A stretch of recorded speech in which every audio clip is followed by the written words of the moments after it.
when you got there? My roof totally off, my living room destroyed, the front bedroom's destroyed, an addition destroyed. Pretty much a mess. Same condition with your neighbors, Heidi? Did you look around? Anyone Yes. worse than you? They're much worse than I am. I'm very thankful that our house is still standing. While we're talking to you now, Heidi, we are also showing on television some pictures that we took earlier of your home and some of your neighbors' homes. And as we can see, some of the damage is frightful. You say you got word that there was damage in your neighborhood at the site of your home on the radio while you were away. Is that true? We first heard it on the radio, and then I heard it was on 107th and Pilgrim Lane, and I just had a feeling that it was my house. We're right on the corner.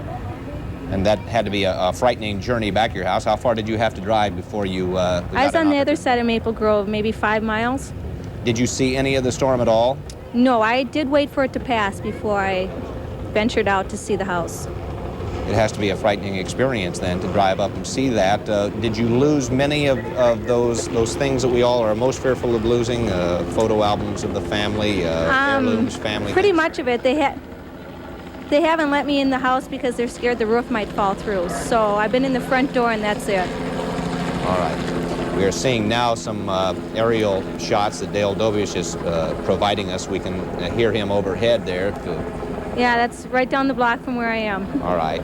And it appears there that the center area that we're seeing is the hardest hit. Do you live on the perimeter of that neighborhood? Yes, okay. This is right across the street that they're showing now. Okay. And you of course know some of the people who live here and some of the. Have you talked to any of them since you've been back? Maybe 1 or 2, and that's all. The rest are busy trying to put up plastic and close their house in before the next storm comes through. What are your plans, Heidi? My husband's up there right now doing the same thing. Okay. And then we're going to spend a night at our relatives and come back tomorrow and probably really feel the main blow tomorrow morning when we realize really what happened. All right, Heidi Mooney, thank you very much for being with us. I know this is a tough moment in your life, a tough moment in anybody's life has to go through this kind of situation. We sure appreciate it on behalf of the people watching Channel 4 to be the person explaining it to us tonight from your vantage point. It is a unique one and an unfortunate one, but unique nonetheless. Thank you very much, Heidi. You're welcome. That was Heidi Mooney, and her house was damaged, but not as bad as some of those. I know that it's impossible for you to tell us from those aerial shots whether that was a tornado that hit or a straight line wind, but a lot of people said they saw one out there. I guess that would be the only confirming evidence, is if someone actually did spot a tornado. Everything indicated on our radar screens is that the tornadic activity was just to the north and to the east of the Maple Grove area, and so I would strongly suspect that maybe what that was were just some strong straight line winds, gust front winds, and perhaps the tornadic activity kind of drifted on down to more to the east over the Blaine-Champlin area. You know something, Mike, that outside of Maple Grove and the Brooklyn Park area that did get hit so hard with that kind of damage that's so typical of those strong winds, whether tornadic or straight line, one of the things we may encounter is that more damage and more discomfort may be caused by the amount of water that fell associated with those storms. What we find is that just in the downtown area, there were 3.5 inches of rain just fell down here. That's a lot for the sewer system to handle. We've been on the air for about 5 minutes, with that report. Since then, we've picked up another 1/4 inch of rain downtown. So it's still coming. It is a deluge. Right. In Eden Prairie and Bloomington, 3 to 4 inches of rain per hour fell down there during the height of that storm. And if it continues down into the Shakopee area, as we know it is, they had, I think, 8 inches just the other day, and that was almost too much for them to take. And I guess our advice right now, I'm sure that there are many, many roads in the southern suburbs and down in the south that are flooded and blocked because of the heavy rains. Just stay home. Yes, the Highway Patrol, the State Patrol is saying, just don't drive anywhere right now because you could get yourself into a very dangerous situation, especially in the underpasses that could be as deep as 6 feet. with water. The thing I wanted to point out is, we were hoping that the tornado watch that we were in until 9 o'clock would expire and that would be the end of it and that we would have no further development. The National Weather Service, though, out of Kansas City seems to think that other things are going to happen, though. They've issued another tornado watch to replace the one that is just now expiring at 9 o'clock. It will be in effect until 3 a.m. for most of southern Minnesota, extreme northwestern Iowa, and a big chunk there of west central Wisconsin. So it looks like we're going to have further development take place out to the west and move in at least toward the Twin Cities. Whether it will actually hit us or not, we can only wait and see. Live radar is indicating still more showers and thunderstorms forming from west or from the Twin Cities westward, and that is moving east and slightly south of east at about 20 to 30 miles an hour. So more rain certainly on the way, and that's bad news for you folks down in the southern suburbs where you had so much rain on Monday. It's a little bit after 9 o'clock right now, and I suppose people could still have guests coming over to the house, or kids are coming home, or parents are on their way. We should tell them that there are some areas that are almost impassable, if they aren't in fact impassable at this moment. We are told by the State Patrol Highway 100 is nearly impassable between the Crosstown and Highway 7. In Bloomington, cars are flooded out on 80th and Nicollet. Police are trying to barricade the area due to water, so you won't be able to get through there. Minneapolis, South Lindale Avenue, heavy flooding. I-35W at Diamond Lake Road. There is flooding there, also at Highway 12 in Ridgedale. The fact is that any area with a low spot in the road is going to be filled up with water, because the water is continuing to come down, and at a rapid clip. As we said, 3 to 4 inches per hour. There has been 3 3/4 inches in the Minneapolis downtown area just in the past hour. So the rain is coming down, and the storm does not appear to want to dissipate. There is more coming in from Redwood Falls. We'll be back to tell you more about the weather situation as it develops. Now we'll return you to tonight's movie. Joseph Green Brown. Of a touchdown in the Maple Grove area, in the Brooklyn Park area, reports of a touchdown in the Long Lake area just north of Lake Minnetonka, a reported touchdown in Edina, in the vicinity of Crosstown and 18. Also a report of a touchdown in the Energy Park area of St. Paul, and another touchdown just to the north of the KSTP Channel 5 studios in St. Paul as well. At least half a dozen touchdowns.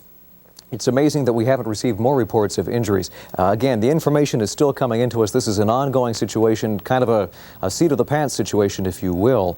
And we're certainly going to keep track of it and have a complete update for you on News 11 at 10 o'clock. Kevin?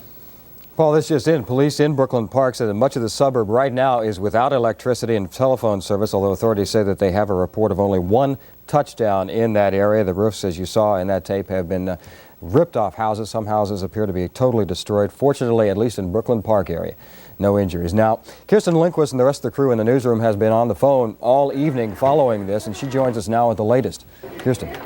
Well, Paul, we have been checking mainly for injuries, and as Susan reported, there were a number of minor injuries at an Italian restaurant in Plymouth. In addition to those 4 minor injuries, we've been told that a man was treated at North Memorial Hospital after his car hydroplaned on a very wet road. He was not hurt seriously. He was also released. And so far, those are the only reports we have of any injuries, despite some of the devastation we've seen that this storm has brought. We did hear you just say that NSP had, that there were some power problems, Kevin, but NSP is telling us it can't yet give us any real clear picture of how seriously the storm has affected power to its customers. Phone lines are jammed to NSP right now with people reporting problems, apparently. NSP says no service people are going to be sent out to work on any of these problems until the storm is over. They want to make sure that these people are safe when they're doing their jobs. Northwest Bell, we checked with also, says that they've been swamped with calls from people who are saying they can't get through to other people they're trying to reach. And the phone company says this is because circuits are busy all over the metro area. They don't have any specific trouble spots to report to us right now. They say just be patient. The major areas, pockets of activity as far as phone calls go right now seem to be Edina, Maple Grove, and there's heavy calling there. The company is asking people please to restrict non-essential calling until the storm is over. Twin Cities International Airport is not officially closed, we're told, but the control tower is telling us that no airplanes are taking off or landing at the airport because of the dangerous weather. We checked around to see whether roads had been closed because of flooding, and indeed a few of them have. Highway 13 in Eagan and Mendota Heights is covered with 6 to 10 inches of water in spots, and that is closed. Highway 61 south of St. Paul, south of Burns Avenue, is closed because of a mudslide. Also on Victory Memorial Drive at Robbinsdale and Minneapolis border and the Minneapolis border. Victory Memorial Drive, water is reported 3 feet deep there. That road is definitely closed.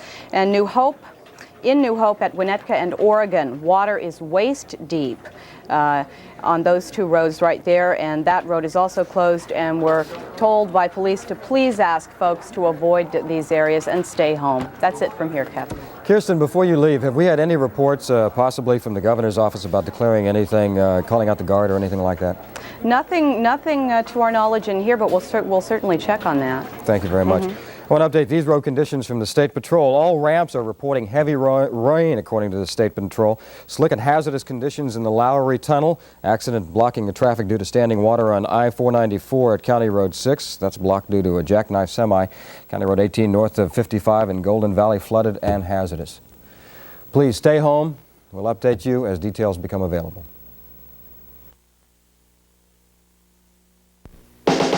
You can't beat the heat, and you can't beat this deal.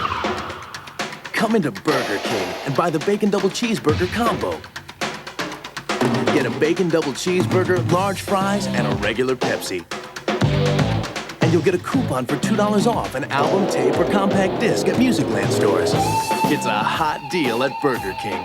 Save $2 at Musicland. Only at Burger King, the best food for fast times. Parts of the old High Bridge live on in the new St. Paul High Bridge, tonight at 10 on News 11. All feeling blue and curious. Now return to Airplane 2. Learned from the record, I felt that this might be one. On the outside, into a wrestling arena. And conservative.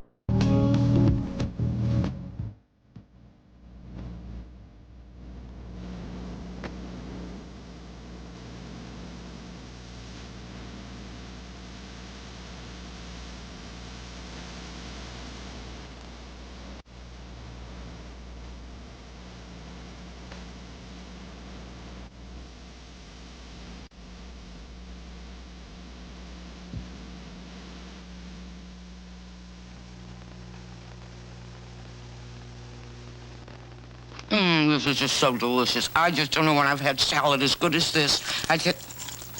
Bacos? Even better. Bacony Bacos makes every bite better. 9 minutes past the top of the hour, I'm Colleen Wine. Bill Keneally coming up in just a couple of minutes with a look at that heat wave alert. We'll also have those barbecue tips for you. But if you're traveling outside of your local area and you need to know what to pack, take a look at our business travel forecast.